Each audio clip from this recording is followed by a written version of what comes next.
Hypertension is rare among West Africa. One of the biggest reasons for this, and it remains, of course, is their foodways or cuisine and their knowledge and use of medicinal herbs. They had an abundance of proteins and micronutrients from a wide array of beans and peas, grains, fruits, meat, and clean water for drinking and regular bathing. Under European enslavement, Africans endured regular starvation, poor diet, excessive salt, derived from salted meat, salted pigtail, and salt fish. Women were given extra saltfish as rewards for childbirth. We are addicted to salt. Indaba, where knowledge grows, is hosted by the Emancipation Support Committee. Be listening on Talk City 91.1 FM this Wednesday at 8 p.m.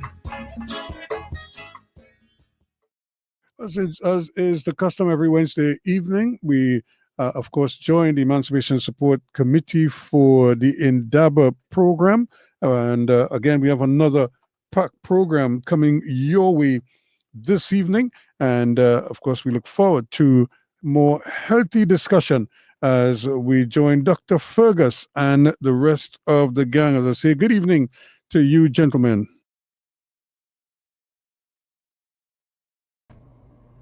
Good and pleasant day to you, the people of Martinique.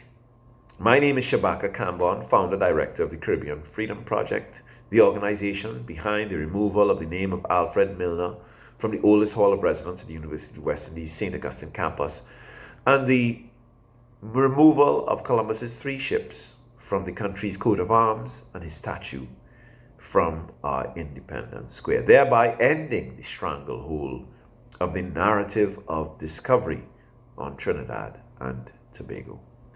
Today, I speak to you on behalf of the young people before the courts for the removal of monuments during the Black Lives Matter movement. This is a prepared statement. On May 22nd, 2020, Emancipation Day in Martinique, 2 statues of Victor Schœlcher, the man who prepared the decree abolishing slavery in the French colonies, were toppled. Videos quickly circulated of activists chanting, "Schœlcher is not our savior," as the statues fell. The following day, French President Emmanuel Macron condemned the acts as vandalism, saying they soiled both the memory of the French abolitionists and that of the Republic. Despite public outrage, the threat of imprisonment, and the participation of many others, 2 young women before the courts today bravely stepped forward, claiming responsibility for the acts, both through a press release and a video posted on social media. Their statement, addressed to French authorities and the peoples of the Caribbean, illuminated the fact that civic groups and individuals had been seeking open, reasonable, and good faith dialogue about the public reverential landscape in Martinique for many years, without an adequate response or even an acknowledgement. You know very well the statues and street names in this country are problematic, they said, citing among others the reverential monument to Père Bellein d'Esnambouc, infamous for the slaughter of indigenous islanders, which was still on its pedestal until it too was toppled and decapitated 2 months later. The dominions of empire are teeming with such monuments which inscribe a triumphant account of territorial expansion into the landscape, featuring all the so-called discoverers such as Columbus, Cortez, and Cook.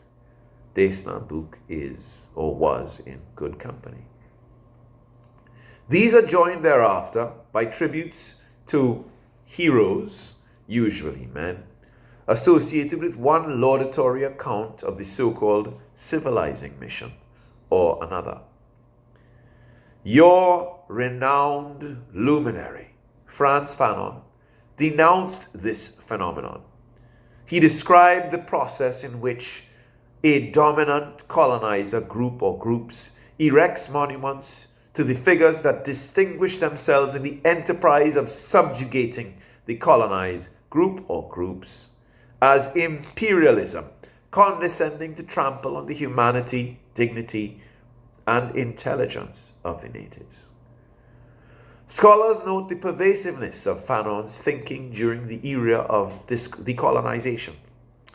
Between World War II through the decade of the 1980s, when the triumphalist representations of colonialism, both in Europe and in the colonized world, were generally seen as anachronistic, embarrassing, and especially in the former colonies, offensive.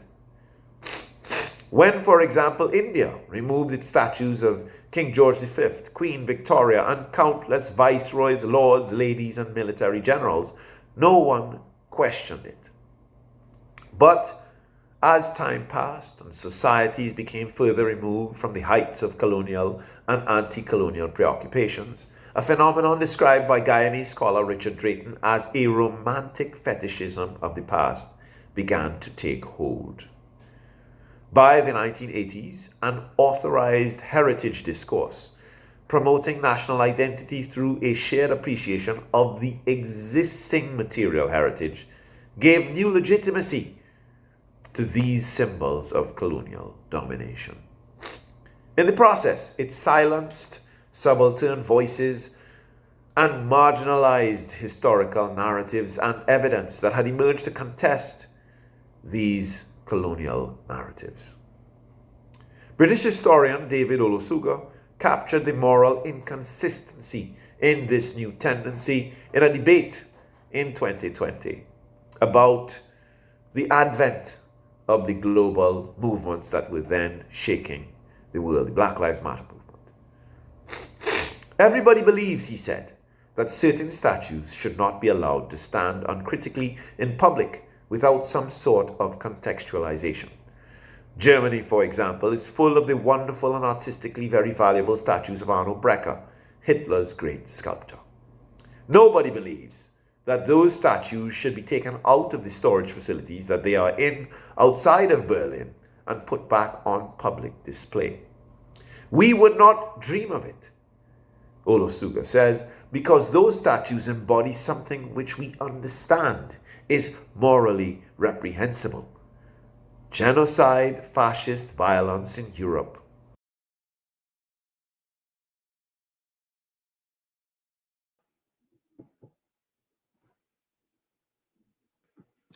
Yes, good evening to the listeners on Talk City 91.1, our oldest listening audience, and of course, good evening to our newer audiences on Facebook and YouTube. Welcome to another program of the Emancipation Support of Trinidad and Tobago, the program Indaba, the place where knowledge grows. We have an exciting program for you this evening.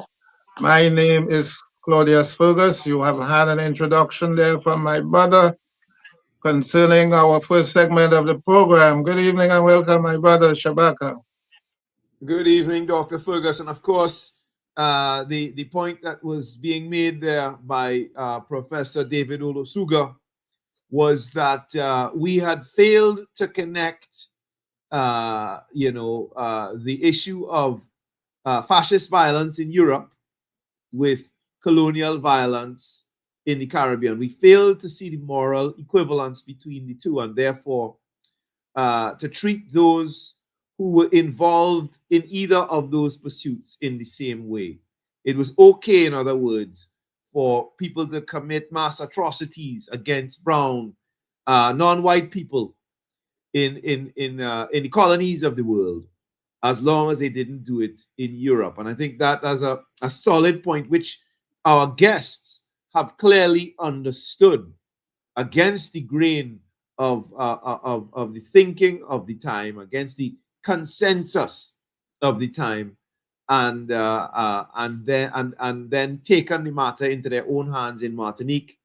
And of course, on tonight's show, we're going to be speaking to those young people who didn't just who dealt with statues there, colonial statues, colonial monuments there, but who just had a marvelous victory in the courts, where I think it was 11 of them in all. Let me just get my figures correct. But a number. Yes, and indeed, on the second part of the program, we are going to deal with a very historic moment in the struggle for reparations. A delegation of the CRC that visited the UK in order to establish networks of interest and cooperation and collaboration. So we have 2 members so far. We may have 3 of that delegation would be joining us in the second part of the program. Yes, over back to you, Shabaka. Yeah, so we have 2 exciting segments of tonight's program. And we have with us here Candice Sebro as well. So on one side, we have Sister Mona, who was a defendant. She was among those who were accused in court. And she's going to tell us a little bit about her proceedings. And sitting down next to her in that maroon top is Sister Tomeska. And Tomeska is going to help us with translation. But we also have Candice Sebro, and we want to welcome her. She does a lot of simultaneous translation for ALBA. She's been doing it for the trade union movement. And so she is quite versed, and perhaps we'll be able to rely on Candice. Tomeska, perhaps what we should do is let Candice translate. So you help Moana to understand the questions and let Candice do the responses, because she can move much faster, as this is part of her profession. So let's start right away, guys. It is my understanding that there were a number of defendants. 9 of the accused were found not guilty by the courts, while a number of others were found guilty but were let go without any punishment. Can anybody explain to me what happened in the court proceedings? And of course, for the benefit of our listeners, these Martinican young people took down a number of statues during the Black Lives Matter movement in 2020, and they just had a great victory in the court in Martinique. So, Moana, give us a sense of what took place in that courtroom.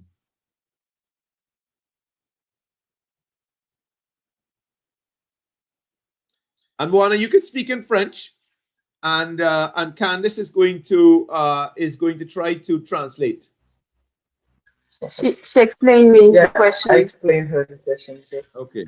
Qu'est-ce qui s'est passé, en fait, comment ça s'est passé le procès. Il expliquait avant qu'il y a eu 9 accusés et qui ont été reconnus coupables sans peine. Donc, comment est-ce que le procédé, voilà, comment est-ce que ça s'est passé durant ces 3 jours de procès? Okay.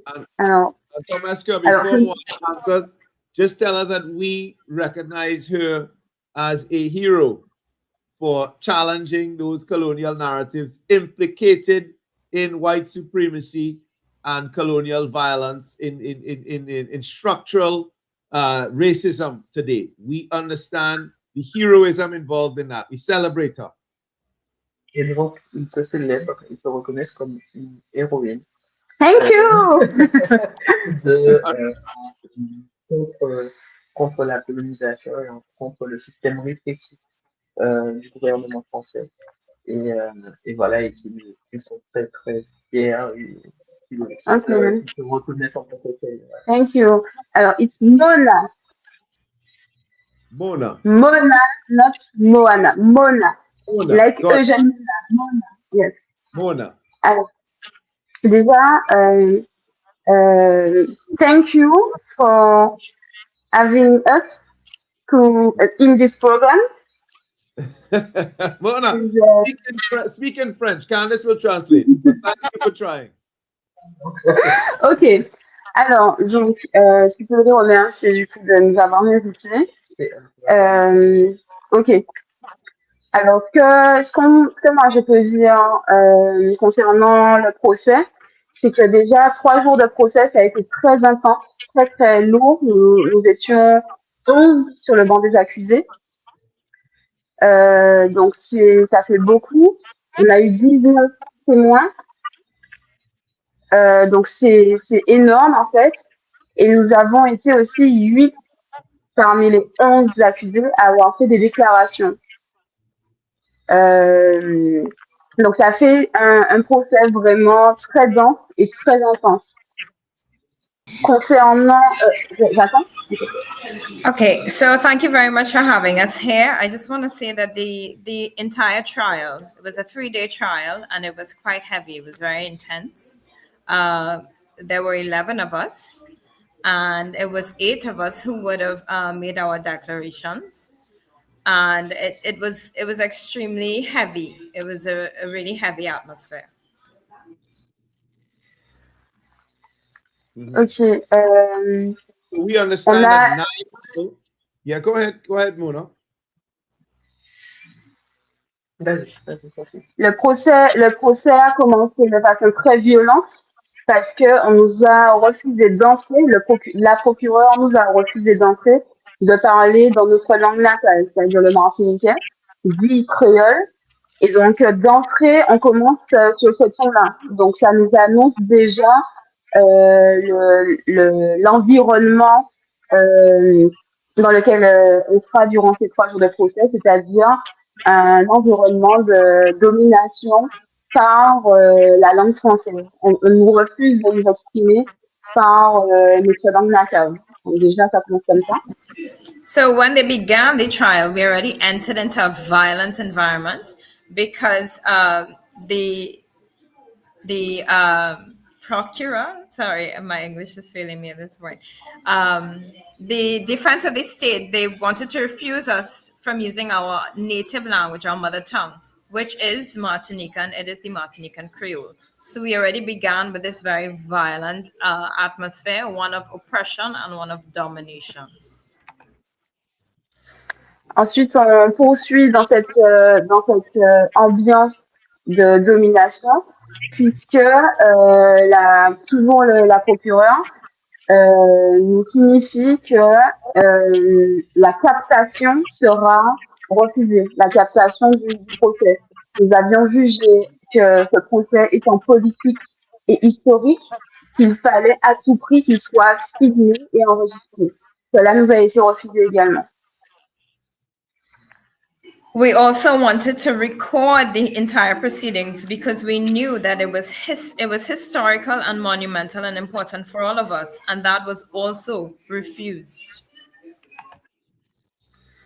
Ensuite, donc il y a eu un délibéré, je sais pas comment on dit ça, c'est délibéré, où la présidente a finalement accepté que nous exprimions en langue martiniquaise, mais la captation a bien été refusée. Et durant ces 3 jours de procès politique et historique, rien n'a été filmé à l'intérieur de la salle d'audience. So eventually we were allowed to speak in our native tongue, but nothing was able to be recorded of the proceedings. Wow. Mona, let me ask a question. In 2020, President Emmanuel Macron, said that the French Republic would not remove a single statue. This is while statues were being removed all over the world by official decree as well as by the masses. And he said that the whole idea that some statues could be offensive and that should, to the point where they should be removed, was absurd. These are his words, that it was absurd. What could account for your victory? Because you say that the environment was hostile, the courtroom was hostile, the state was hostile. I know because I spoke to people in France, but yet you were victorious. And by contrast, let me tell you that in the Bahamas, there's a young man called Dazi Smith who knocked down a Columbus monument there, and he was found guilty and is paying a fine as we speak, despite objections from people across the region. So what is it about the proceeding in Martinique that made you victorious? Qui a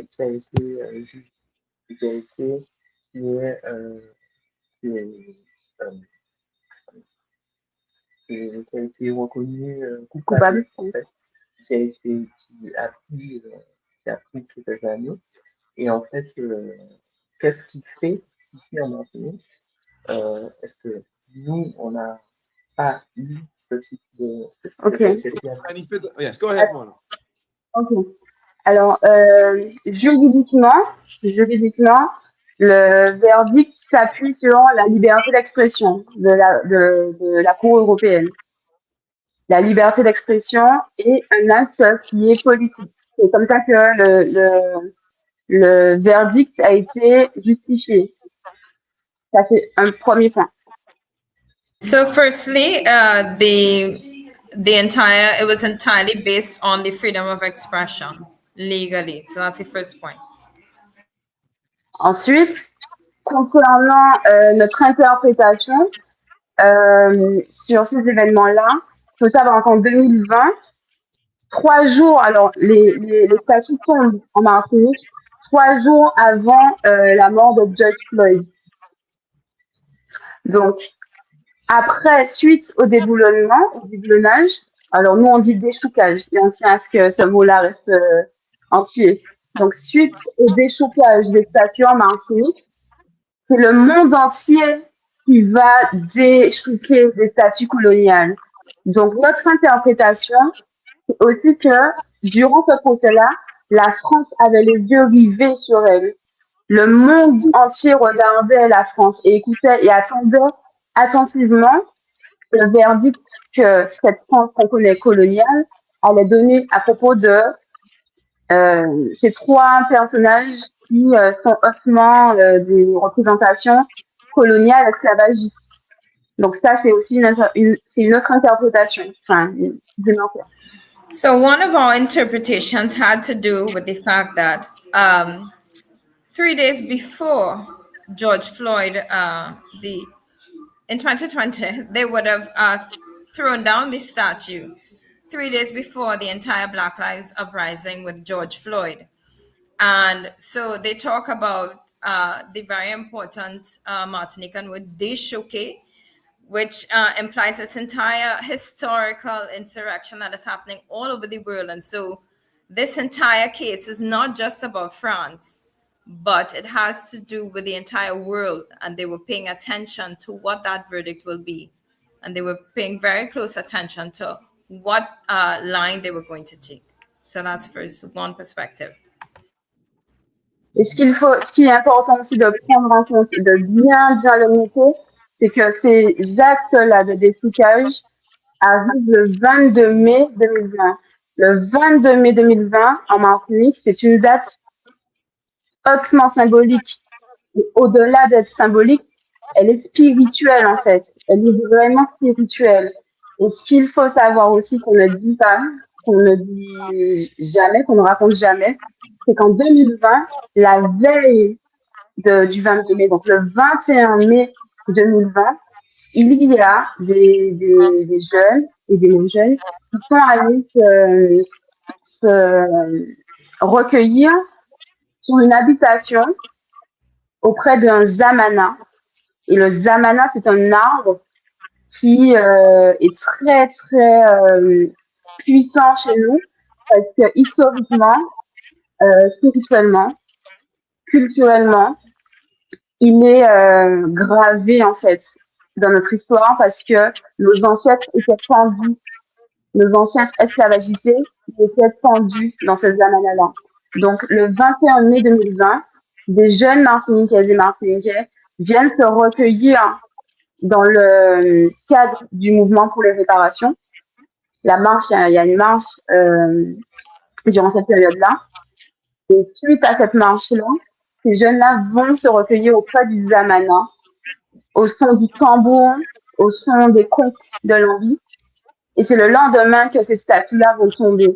Donc, il faut aussi comprendre que ces actes-là arrivent avec une force spirituelle ancestrale et qui fera que le verdict ne pourra être que celui qui l'a été. Thomas? Can you hear me? Yes, I can hear you now. Okay, good. So there's a very heavy spiritual element to all of this. The 22nd of May is extremely symbolic for the people of Martinique. And on the 21st of May, 2020, you had young people going under this very important tree called, I believe, Zamala, which is Zamana, which is where our ancestors would have been hanged. So they would have gone under the tree to come together and worship. And it was the following day, on the 22nd of May, 2020, that they would have toppled down these statues. So there's an entire spiritual element to all of this, and the ancestors were with them. Wow, that's heavy. So, sister, because we don't have much time, I'm going to ask a couple quick fire questions, right? What message would you like to send to the people of the Caribbean at this time? What would you like them to take away from this event?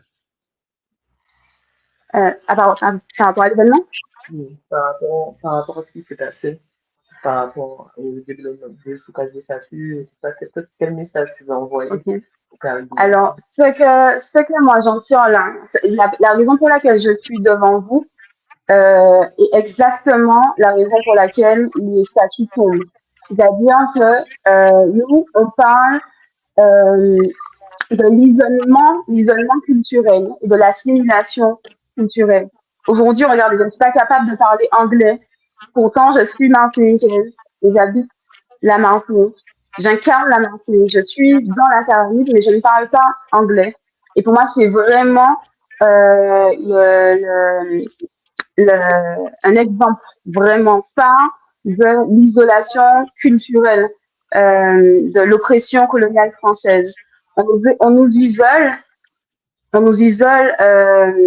de nos frères et sœurs caribéens par la langue, avec la barrière de la langue, et de ce fait, on ne se reconnaît pas en vous. Et pour nous, ce déchoucage-là, c'est aussi une manière de dire, on se réapproprie notre histoire. On se réapproprie notre histoire, ces figures coloniales-là, c'est pas nous, ce ne sont pas nos héros, ils ne nous ressemblent pas. Et le message que j'ai envie de vous dire là ce soir, c'est que on a envie de revenir à nous en fait. On a envie de revenir à nous et on a envie de communiquer, on a envie de lier en nez, on dit dans notre langue, et que ouais voilà, cette oppression coloniale là, elle est vraiment féroce. Et ces événements-là, ils sont vraiment ancrés dans notre histoire désormais. Et on espère qu'elle est ancrée aussi dans la vôtre, parce que c'est une manière aussi pour nous de vous dire, on est là. Alors on parle pas la même langue, mais on est là en fait. So the reason why I am here and the reason how I could connect with the Caribbean is the exact same reason why the statues would have fallen. Because we would have seen this process where here I am, I'm Caribbean, we are brothers and sisters, and I can't speak English. They have isolated us. We talk about cultural isolation. We talk about cultural assimilation, and the French colonial oppression is really harsh and it's ferocious. So we know that in this situation, we would have seen this showcash, so this uprising of our people, and we hope that you could connect with it so that we can come together, and we are saying that we are coming back to ourselves. We are finding ourselves and we are recreating our own history. We are reclaiming our own past. And that is why we talk about the word in Martinican Creole, I think it's lierne, where we are coming back to our brothers and sisters and we are coming back to ourselves. Yes, indeed. So let me just say in the last minute that we have here that Mona, you and your brothers and sisters in Martinique have been an example to the rest of the region on how to treat with these, what Fanon called insults. Talk City 91.1 FM now joins TTT for today's NLCB draw.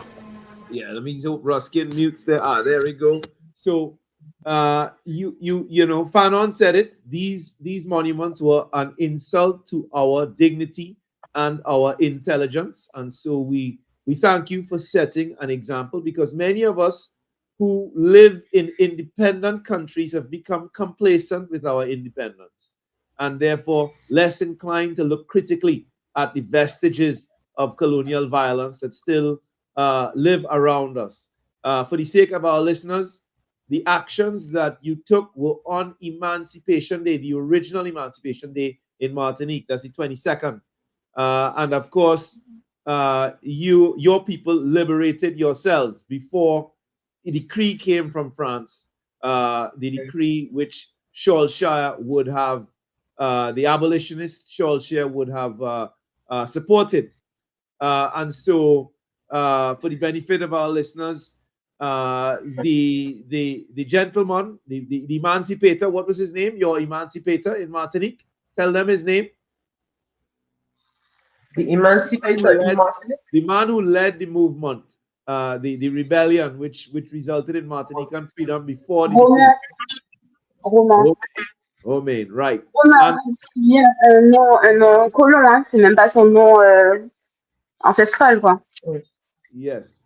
And let me say this. I visited Martinique, and that gentleman, that brother, that freedom fighter has a small wooden statue in the back of somewhere that's difficult to find, while the French abolitionist was celebrated with a town, streets, a school, and various monuments. And I think that, even going back to, what's his name, Brother Amy Césaire, recognized that cult of Shropshireism was alienating to the people and an insult to the people. And so you all did what was just and correct, and history will acknowledge that. So tonight, I want to thank you, and I want you to pass on the greetings of the Caribbean Pan-African Network and Emancipation Support Committee to the brothers and sisters.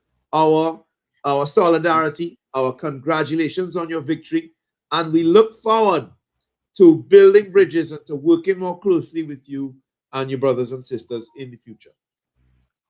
Thanks for joining us here on Indaba.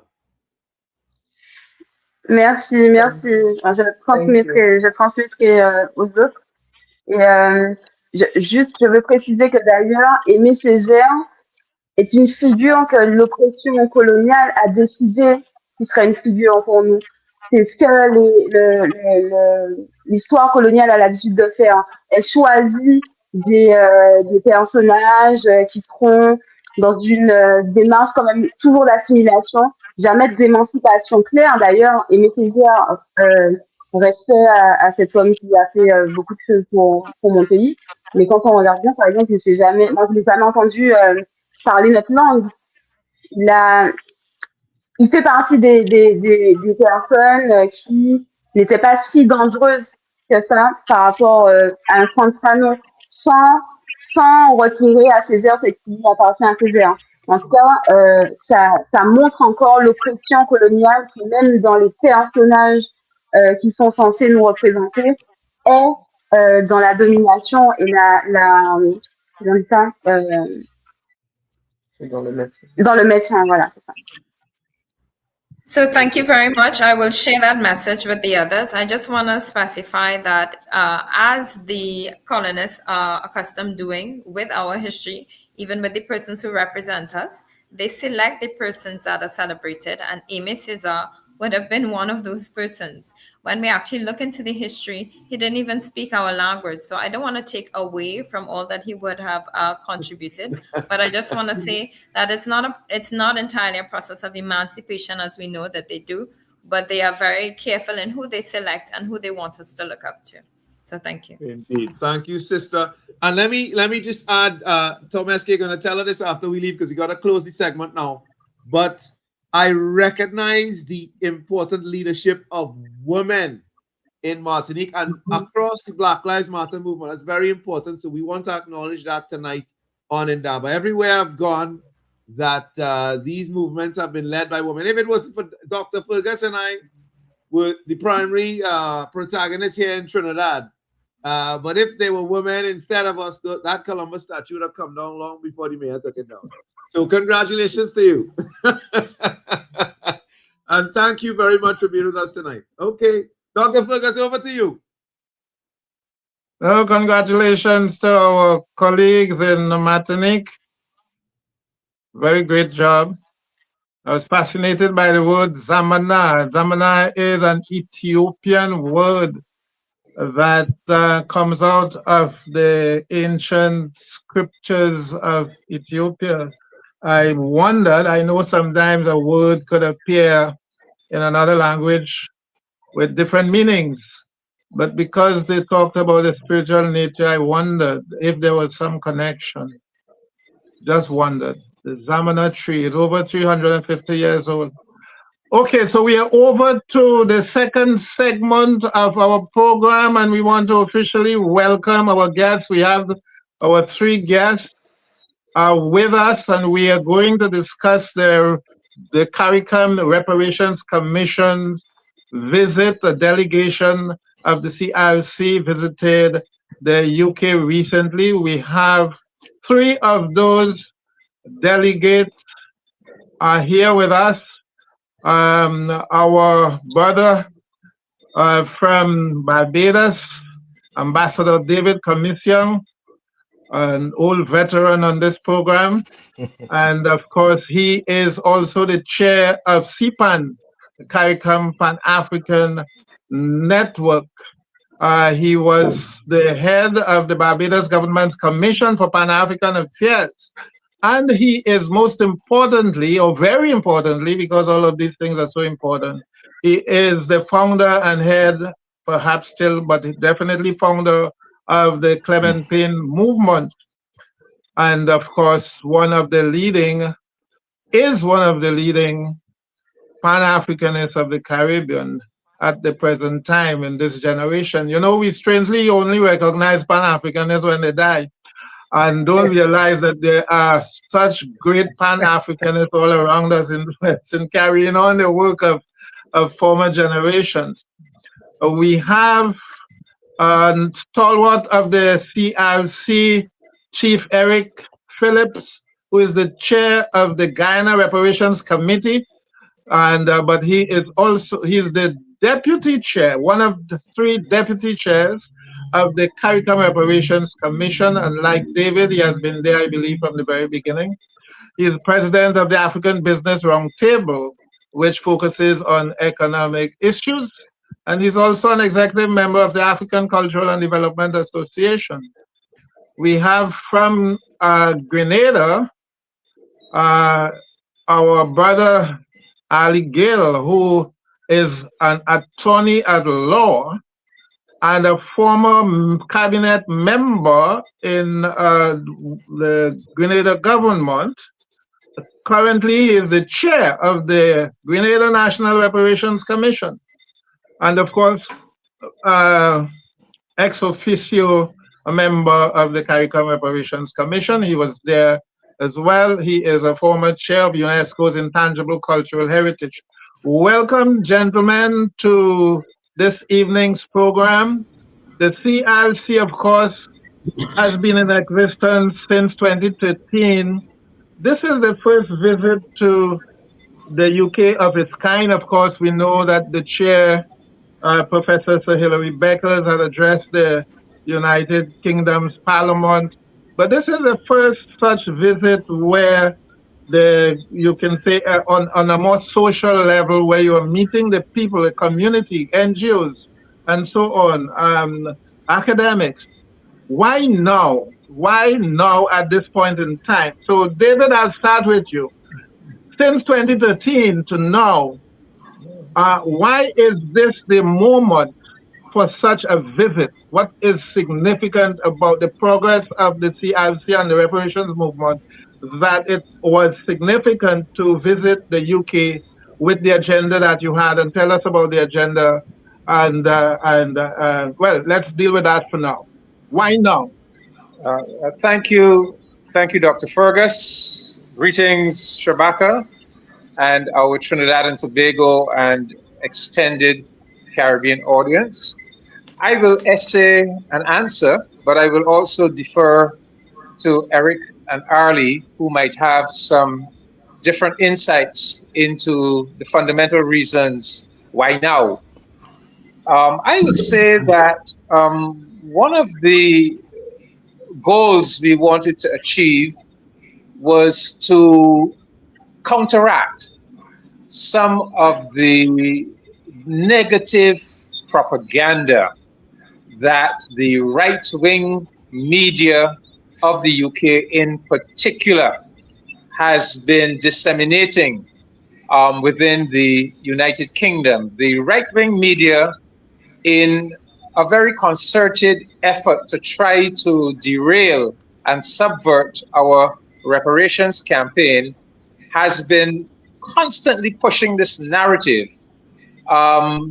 that the CARICOM reparations claim is simply about these folk from the Caribbean making a demand of the British government for trillions of pounds and intending to break the British Treasury, making a demand for financial compensation at a level that the British economy could never accommodate. And so they've been pushing that narrative, and they have managed to push the British government on the back foot, make them very defensive.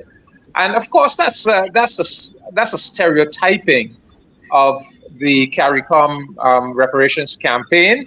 So we went there to set that right, to debunk that narrative, and to express our campaign in its totalness, in its comprehensiveness, in its sense of recognizing a monumental crime that was committed against the African people and putting in place a process of reparative justice. The other reason I would say that we went at this time is because we have just brokered a very important reparations partnership with the African Union. You know, in September of this year, we had the second Africa CARICOM Heads of Government Summit in Ethiopia. And one of the outcomes of that summit was the joint declaration, Joint African Union CARICOM Declaration on Reparations, and the putting in place of a partnership where the two entities are going to go forward together in pursuit of reparations. And so the very first engagement we had in the UK was a meeting, an engagement with the High Commissioners of both the African Union and CARICOM, seated in the same room, around the same table, discussing together reparations and this new partnership. And then I would just finally just say, I think we went as well because we are about to lift our reparations campaign to a higher level, and we want to ensure that our people of the diaspora, the Caribbean and African diaspora, are with us as we take the campaign to a higher level. But I defer, as I said, to Eric and Arley, who might have some other insights. Yes, definitely. Eric, go ahead and let's hear more of whom did you meet with. We want to hear a little bit more of that and what happened. Go ahead, Eric. Good night. Good night, gentlemen. I just want to add to what David has said, because we are forging a global reparations movement. And so in going to the UK, we're trying to link to our diaspora in the UK, but we're also trying to link with our diaspora in Europe. Just in September, we had a 2-day conference in The Hague where we had diaspora representatives from 11 European countries. And so we're building that momentum, especially given that the Dutch apologized in 2022, the Dutch Prime Minister, the Dutch King apologized in 2023, 11 municipalities, The Hague, Rotterdam, Utrecht, as well as 2 banks in the Holland have apologized. And so we're seeing a lot of momentum in Europe, but also because we really need to form partnerships to educate the European public and specifically the British public. They've been miseducated. They're not aware that over 270 years, 12 of their monarchs profited and were involved in slavery. They're not aware that 46,000 people in the UK were paid out of the 20 million pounds. They're not aware that Britain, Little Britain, invaded 171 countries out of the 193 that currently exist in the UN. They think that Britain is blameless. And so this is slavery was such a long time ago. So we're trying to re-educate them. We're trying to share with them our philosophy, our approach, and those are some additional reasons. We met with our ambassadors and others who are doing. We met diaspora, we met with the media, and we had two events, one in which Sir Hilary Beckles spoke in London, and another in which we had contact with our diaspora in Birmingham. Yes, Ali? Thank you very much, Comrade Fergus, Comrade Kambon. Thank you for having me on the program. And before I can go any further, allow me to congratulate you guys for having such a program. And as I understand it, you do so consistently over a period of time. With programs like these, the reparation is a must, because it's extremely important for us to ensure that we continue to spread the word and to educate and to engage. And allow me to first of all congratulate you guys for doing this work, very important work. For fear of repeating what my elders would have said, I believe that it's extremely important that the CRC and the Caribbean and CARICOM has been the epicenter of this reparations movement, being in the leadership and in the forefront of this reparation movement, establish a presence in the United Kingdom. For the past, since our inception, we have had the media and, brief engagements in the UK. And I believe that the time is nigh that we had established the presence as we did, meeting with academia, meeting with the press, public lecture by Professor Beckles, a town hall meeting in Birmingham, meeting with different stakeholders and so on. It was extremely important for us to engage the British public, and as David pointed out, that misconception that have been allowed to fester in the British public by the right-wing media, who believe that this reparation movement is on a drive to remove all the monies from the British Treasury. So it's extremely important for us to go and to share, and then for the British media and people to hear us directly for themselves and ask us questions with regards to the reparation movement. So I believe that, one can argue that it was long overdue, but as they say, nothing happens before its time. And I believe that this historic visit by the CRC is another important stepping stone to the realization of reparative justice. Okay, before I bring in my brother Shabaka, who is the director, one of the, well, I like to call him the executive director of Caribbean Freedom Project, which of course is a reparatory emancipatory NGO as well. Now, there's been this phrase that has been echoed over and over again. It came up several times on the press briefing that you held and in other meetings that I managed to get something on.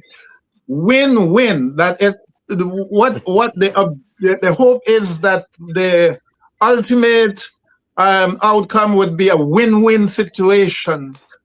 Could you explain for our audience what exactly this means in the context of reparatory justice? What do you mean by that? Well, Dr. Fergus, if the world continues on the trajectory it is on now, mankind is heading for disaster. In fact, we are on the road to disaster. So the world needs reparative justice. The world needs to repair this tremendous imbalance between the black peoples, material imbalance between the black peoples, the white peoples of the world. We are living in a world in which income and social inequalities are widening. Countries of the South, particular African economies, are collapsing. We have a migrant crisis. We have a European civilization still very much rooted and driven by the same rapacious, predatory, plundering policies and instincts of those centuries of enslavement and colonization. And that is driving an extractive type of economic model. It has led to a climate crisis that is in fact threatening the entirety of mankind. They have constructed an international economic and political order that is still rooted in the values and policies of those centuries of enslavement and colonization that have inserted the black and brown African and Caribbean nations and peoples into that international order in a structurally exploitative and still predatory manner. And so when we demand justice for what was done to our ancestors, when we demand that we deal with the negative, the present day negative consequences of that historical crime, basically what we are insisting upon is a process of repair that will not only bring repair to us, but that will bring repair to the world order, that will bring repair to the institutions and processes of the world, and hopefully that would cause European civilization, European populations to examine their history, to examine the moral deformities of that history, and to go through a proper process of atonement and rectification. So we believe that this journey of reparative justice that we embarked upon, and that is why we cannot reduce the CARICOM reparations campaign to simply a demand for money. We know, we have done the calculations. The Brattle Group, for example, has done the calculations. We know that when you calculate all of the looting of the fruits of labor of our ancestors over centuries, when you factor into that the loss of liberty, you factor into that all of the personal injuries and damages, physical, bodily, cultural, psychological, and then you apply a multiplier, an interest rate over the centuries, we know you arrive at a massive financial figure, monetary financial figure that is in the order of trillions and trillions of dollars. But we have always understood that it cannot simply be about demanding trillions of dollars. It has to be about addressing the historical legacies of underdevelopment that are rooted in those centuries of enslavement and colonization. It has to be about fundamentally about development, about reforming, restructuring international institutions and processes, and repairing and healing our world, taking these relationships between the black and brown people that are still mired in dysfunction, in exploitation, in discrimination, and lifting them to a new level, a new level of justice and reconciliation. So that is what we mean by win-win. That is what we mean by win-win. Let me add another dimension. Let's hear from Eric and Arley. I want to hear something about how climate change also factoring into the win-win as well. Considering Melissa, the most destructive hurricane perhaps within historic times, and that of course Ghana much of it is under sea level as well. So how does that also square off with the win-win perspective? Yes, let me add some comments on that. The West has always been about win-lose, zero-sum game. We have taken a different approach, and as David has given you the philosophical architecture of our approach, here's a practical approach. The Brattle Report, for example, states that 31 colonizers should pay between $100 to $131 trillion.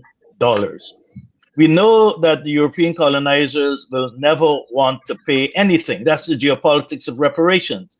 They don't even want to apologize. That number, 100 to 131 trillion, has scared them. And the right-wing media, they've used that to make the British public scared of. Want win-win in that. Say to them is that we would like you to pay 0.01% of your GDP for 200 years because you enslaved us for over 200 years. That is win-win. They can't argue about that because they can pay that because that's less than a warship, that's less than foreign aid, and we can absorb it. So that's the idea of win-win. So our philosophy is somewhat different. It's a development plan, the right to development, the right to use technology. They have all the technologies because they took them away from the Caribbean. There was no technology in the Caribbean. In order for us to develop, we need to have access to technology. They have the patents. They have the universities. We can jointly work, our universities with them, our youth with them, so that we're not left out of the digital age as we were left out of the industrial age. So those are some of the dimensions we're looking at when we say win-win. It's not about caving in. It's about giving them the opportunity to really provide reparatory justice in all the elements of the 10 points. Because if you were to approach it differently, win-lose, Britain is broke right now. 1/3 of Britain's youth are poor, are in poverty. That's in today's Al Jazeera news. Why would you ask them to get poorer by saying pay us 131 trillion or $17 trillion? We have to be smart enough, and we are smart in the Caribbean, to say to them, here's a win-win approach. You can benefit, we can benefit, whilst we heal this 400 years of brutality that you put in us. Yeah, I want to underscore that point. It's not about caving in. That's very important to emphasize. Yes, Ali, let's hear your perspective on that. I will take you up on the climate justice and reparative justice is inseparable. Indeed, in many respects, the origin of the climate crisis we've had here is stemmed from the same crimes against humanity that we demand reparative justice for. Indigenous genocide, the Atlantic slave trade and slavery, and the fueling of the Industrial Revolution in Europe that began the climate crisis that we now in the Caribbean suffers tremendously from every year. Hurricane Melissa is not just a reminder. Last year we had Hurricane Beryl that devastated Carriacou and Petit Martinique and the Grenadine Islands and also affected Jamaica. And that hurricane Beryl came in June or so, long before the hurricane season officially commenced. So that the irregular weather patterns and the fact that we experiencing flash flooding in Port of Spain at any given time of year and so on and so forth brings to mind the tremendous challenges that the same countries, the same societies that were exploited, that were ravaged by slavery and the Atlantic slave trade and indigenous genocide are the same societies that today continue to feel the most devastating effects of climate crisis. So that in our new and reviewed 10-point plan, reference will be made to the issue of climate justice. And one can, any analysis from a historical perspective, from an environmental scientific perspective, will clearly demonstrate that climate justice, you cannot separate the two going forward. So that it is for our policy leaders now in the different ministries of the Ministry of Environment and Climate Change to really and truly start and begin to embrace this call of reparative justice, because really and truly, Dr. Fergus, they are not separate. They probably twins joined on by the hip.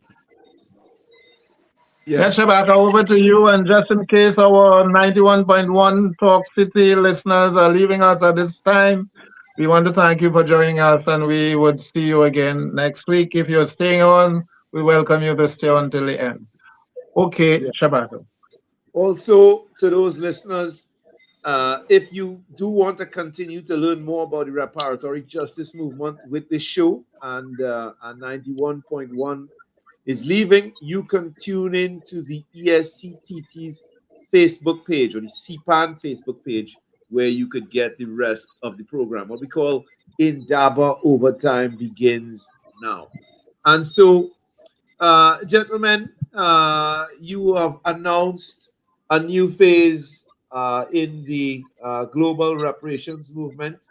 Let me acknowledge, for the benefit of our listeners and those who will view tonight and in the future, that I am in the presence of all of you, leaders of this movement, brother, including Dr. Claudius Fergus, who is the chair of our own National Reparations Commission, and I think it's really important for us to begin to start to acknowledge the work that you guys are doing.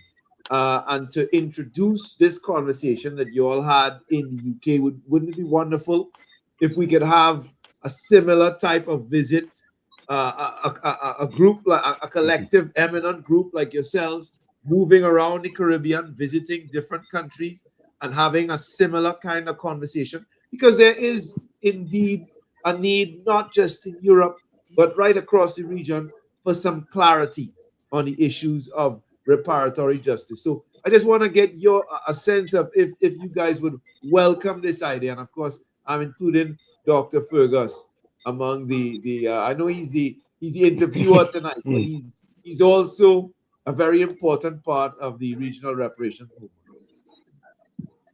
I think you're quite right, Shabaka. What we need now is engagement. In my estimation, the visit to the UK was a resounding success. Our message resonated with every constituency that we engaged with, from the high commissioners, the politicians, the academics and researchers, the civil society groups, the members of our diaspora community. And I am urging that the Commission should follow up early in 2026. I think we need to go back to the UK. I think we need to speak directly to the political parties of the UK. We need to speak to including the right-wing parties. You see, it is very easy to stereotype someone and dismiss you from a distance. But when you actually have to sit around the table and hear the person and be confronted with their views, that's a different thing. So engagement is critical. Let us sit and talk with the Labour Party, the Conservative Party, even the right-wing Reform Party. Let us talk with the trade unions. Let us talk, very importantly, with the churches. Anglican Church has already shown a willingness to acknowledge their involvement and to apologize. Let us follow up. But you're quite right as well. We also, most importantly, have to develop our reparations movement into a mass movement right here at home. And yes, public meetings, town hall meetings, shows like this on the mass media, they all would be immensely important. So as much, I'm with you, as much engagement as possible. This coming 2026 is going to be a very pivotal year. It is going to be the year in which we launch and build out that Africa-Caribbean partnership. And we are going to have a kind of fulcrum around which we are going to develop that partnership in that we are going to be hosting the Commonwealth Heads of Government Conference in the Caribbean in November of next year in Antigua and Barbuda. And so we have to use that very important international meeting, Africa and the Caribbean. This will be the perfect opportunity for Africa and the Caribbean working together to show the power that we are going to bring to the reparations cause by introducing and passing a resolution, a comprehensive resolution on reparations at that Commonwealth Heads of Government meeting next year in the Caribbean. And then that should be just the start of a whole process of international diplomacy. We have to take this thing to a level where these European governments, wherever they go in the world, whatever multilateral institution they go to, they're being asked, but what about your debt to the African and Black people of this world? You know, and I think we are just about to begin that phase. Yeah. Let me Yes, ask, I agree with you that we need to have a question. You know, some of the critics of reparatory justice would suggest that Africa and the Caribbean, you know, are historically at odds on this question of reparations. How would you address that question, brother? we're not Well, at I can address odds. it, but I defer to one of my comrades. Of course, we can all address it. Everybody in this room can address this question. But I think it's important for those of our listeners who might be confronted by such an issue. Yeah, we are not at odds. We've been miseducated. Whereas the Caribbean has been focused on this for quite a while, whereas we've had the Rastafari community sort of being a catalyst, Africa has not had that. It's only in the last few years that Africa has actually come on board. And this year, they're forming, of course, a group of experts, and they're looking at a common position. They're looking at a 10-point plan. And that's because we have set that template. But we've been miseducated, and this is the way colonizers do. But I think that as we in the Caribbean start to educate ourselves, and I agree with you with the local education and a group of us coming to other Caribbean countries, as we educate ourselves in the Caribbean and we educate our African brothers, that gap of misunderstanding will become smaller and smaller. Shabaka, sorry. Just let me make a little corrective to what Eric just said. While it is true that in this current era, it is CARICOM that has been in the driving seat in relation to reparations, we still have to acknowledge that back in the early 90s, that it was the Organization of African Union, Organization of African Unity, with Group their of eminent persons. Pan-African Conference on Reparations in Lagos and the Abuja Conference and the Abuja Declaration on Reparations, the work of Chief Moshood Abiola of Nigeria and our own Ambassador Dudley Thompson. But the African Union established a group of eminent persons, Organization of African Unity, the OAU, established a group of eminent persons and did tremendous work at that time on reparations. Unfortunately, when the OAU became defunct and they transitioned into the African Union around the turn of the century, the new African Union did not replicate those reparations institutions and structures in the new institution. And so there was a lapse in the AU on the continent of Africa, and that, I guess, provided the vacuum into which CARICOM stepped. And we have been making the running certainly since 2013.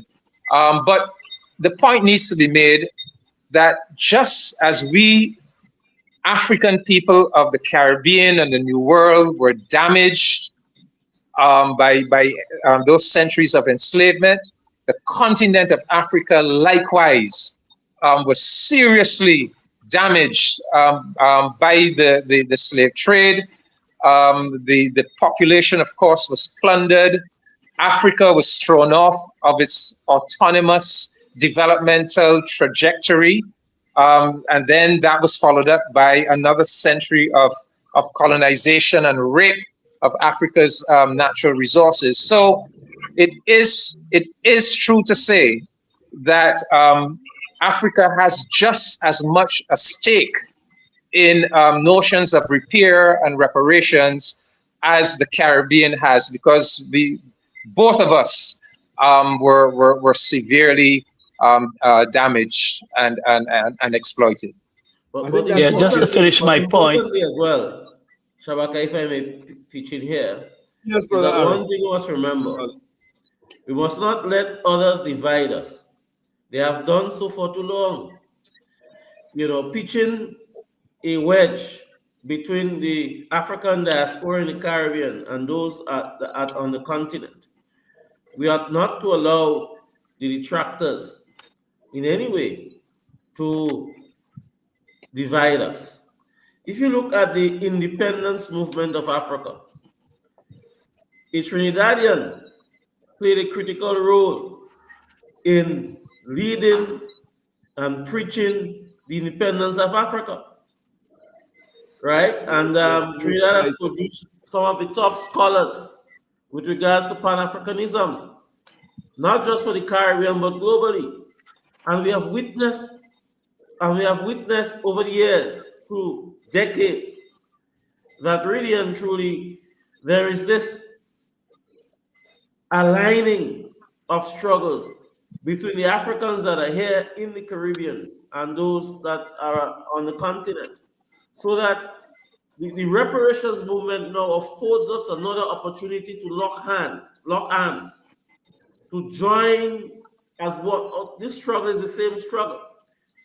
And as David correctly pointed out, the African continent was just as adversely and damaged, just as we here in the Caribbean. So that I am not too bothered, frankly, by persons who continue to argue that there is division between we here in the Caribbean and those in Africa. Now that takes me back to the original question that you posed with regards to us moving through the region and having forums of what we've had in the UK.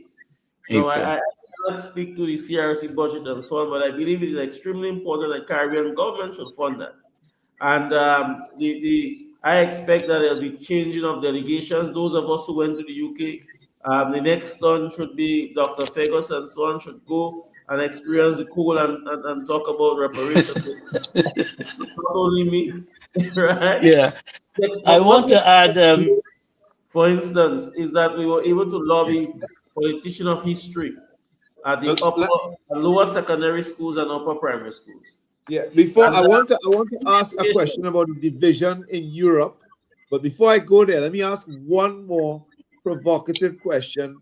Shabaka, before you ask the question, I just want to stick another pin in this in the African contribution to maintaining the struggle for reparatory justice.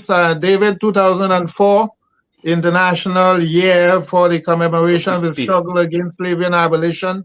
There was an important conference in Accra in which the emphasis was on reparatory justice and collective healing.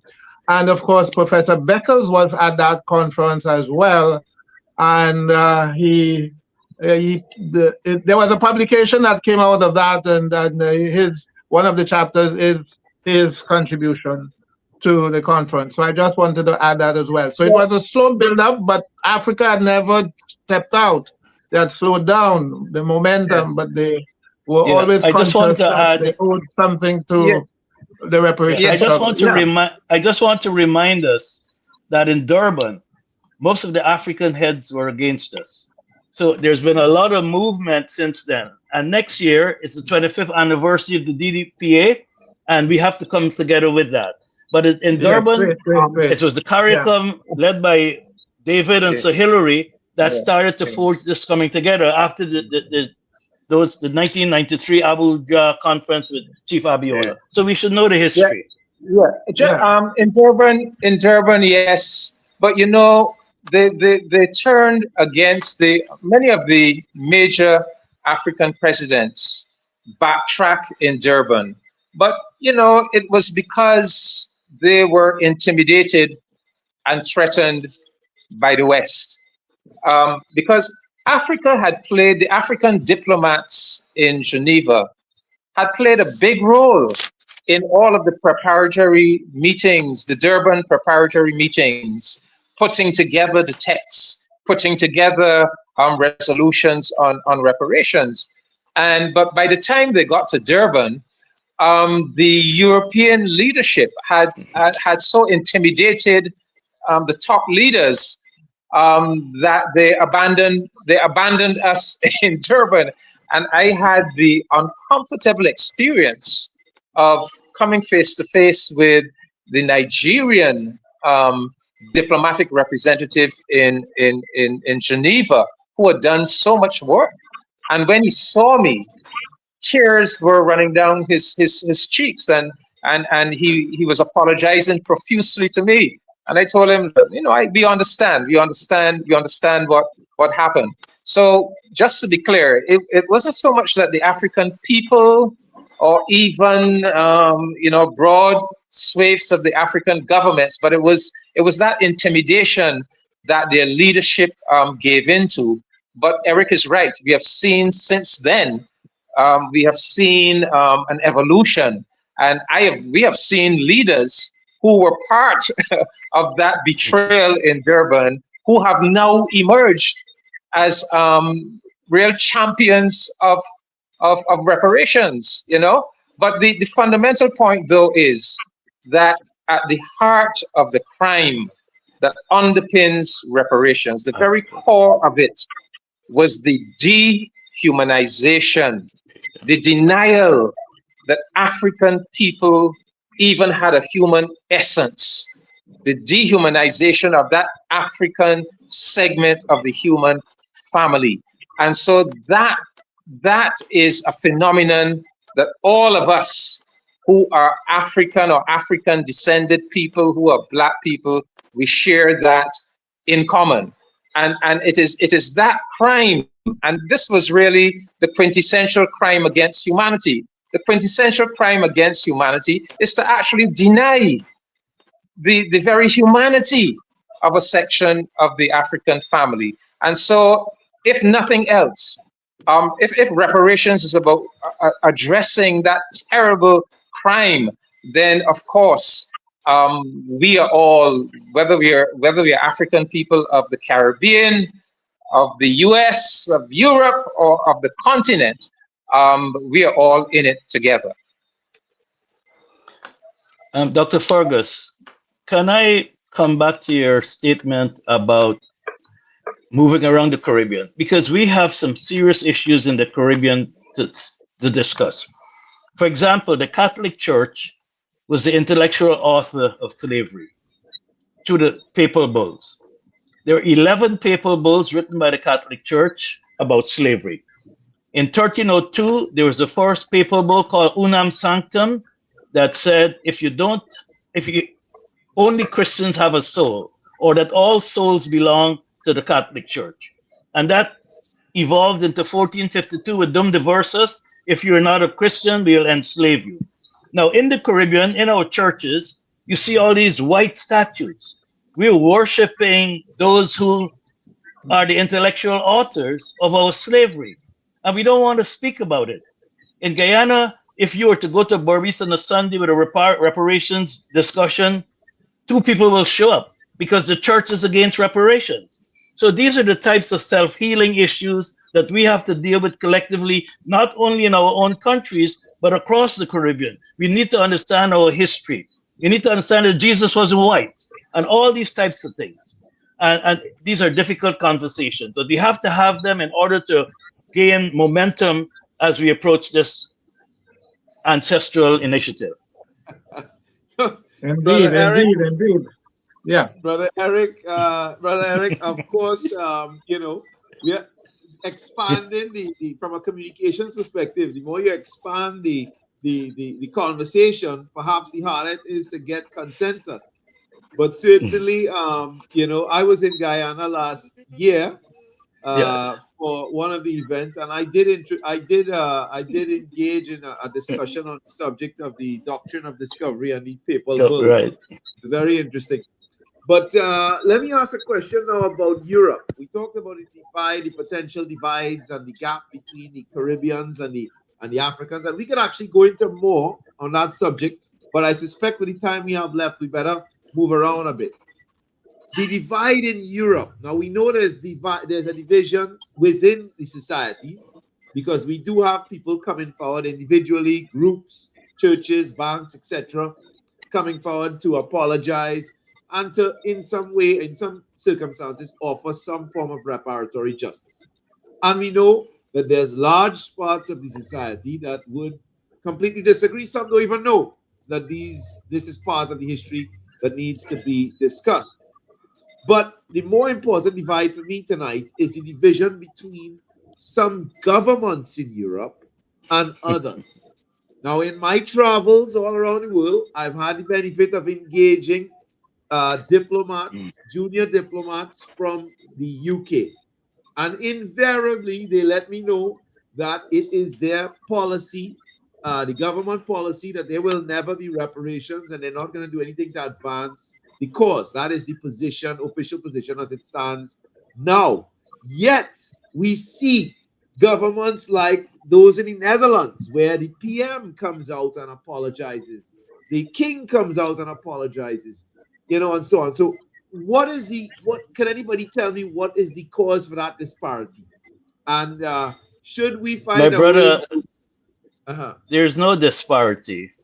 It's a magnificent masquerade. The Dutch would never apologize before speaking to the British and the French and the Portuguese. They're locked in so. They do not want to pay reparations because the Dutch apologize and don't want to pay reparations. They've put out 200 million euros for education. So they give us the perception that some are for reparations and some are against reparations. But in reality, in their geopolitics, they do not want to pay reparations. The Dutch are just a stalking horse to see how we would react. That's my belief. I may be wrong. Arley, you have any further insight? But I think interestingly, what you, Shabaka, what you pointed out, we have seen some movements beginning with the families, the Trevelyan family in Grenada, the Gladstone family in Guyana and Jamaica, the Church of England, some universities as well. We in Grenada have written to the Bank of England. About 2 months ago, we've had research made public that the royal family benefited directly from slaves and plantations here in Grenada and so on. So that I always say the state or the government is a big fish. But in this struggle, we are seeing that families, not just in the UK, but in France and so on, coming forward, institutions coming forward, churches coming forward. And the subject of the churches is a very, as we know, very sensitive one. Because in Grenada, the Anglican and Catholic churches, they own very valuable real estate and so on. But that's another subject, of course. But the movement of institutions and families and so on is a positive sign.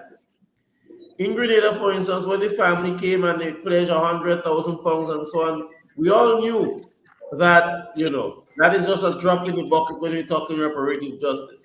But what it did was to open up doors, make the news, you know, so that other families can come on board, carry over the BBC and so on. So that, because if you had asked us 10 years ago, and so on, how, you know, about reparative justice and a conversation like that be going global, I don't think anyone could honestly say, well, boy, yeah. Because we've had a lot of cynicism among our own people in the Caribbean. I'm sure in Trinidad people ask you, well, where you going with these reparations thing? I've had people say to me, well, when we get the reparations money, you could buy yourself a drink. You know? We definitely have a very long way to go in terms of achieving the objective of reparative justice. But I think over the past 5 years or so, we have seen some incredible movement with regards to this. You know, UNESCO, I mean, reparations has been discussed at the United Nations General Assembly. Our leaders speak about it. I attend UNESCO meetings. We have the Permanent Forum, the United Nations Permanent Forum. You have international institutions now that years ago discussing the subject of reparations would have been taboo. Yes, Years ago, very recently, not many years, very recently. Okay,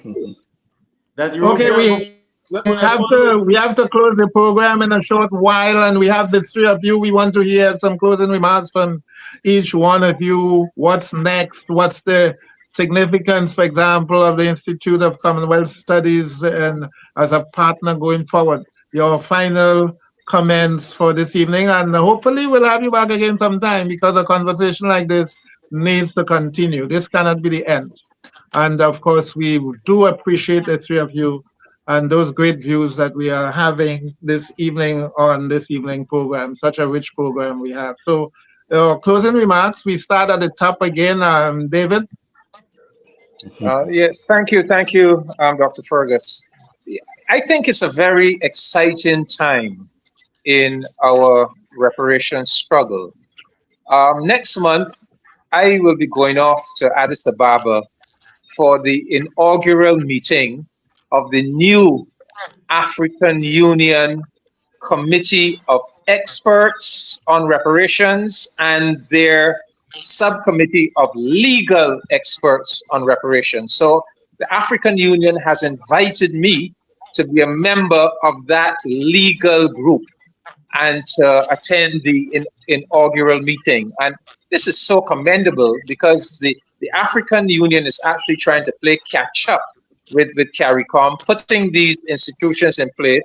But at the very outset, they are reaching out beyond the continent of Africa to us in the Caribbean and other parts of the diaspora to be part of their institutions. So clearly, we are serious about this partnership, and this partnership is going to unfold in 2026. And I think the time has come now for some very creative use of diplomacy. United Nations, the General Assembly, as I said, the Commonwealth, institutions like the UN Human Rights Council, the UN Permanent Forum on People of African Descent, the Committee on the Elimination of Racial Discrimination, even the possibility of the International Court of Justice, perhaps an advisory opinion. We know that Jamaica is going forward to the Privy Council with a petition. They're going to be posing some questions to the Privy Council for answer, including one about the illegality of slavery in the domestic law of the United Kingdom. So the point I'm making is that we see unfolding before us in 2026 new avenues that we are going to be exploring. And ultimately, Shabaka and Dr. Fergus, we are going to win this reparations cause when we turn it into a global mass movement that is irresistible. And I think that some of the things I just mentioned are the building blocks of that process of turning it into a global mass movement. Great. 3 points. Yeah, 3 points. First, we need to realize, and we did in the United Kingdom, that the diaspora is very, very important in our movement.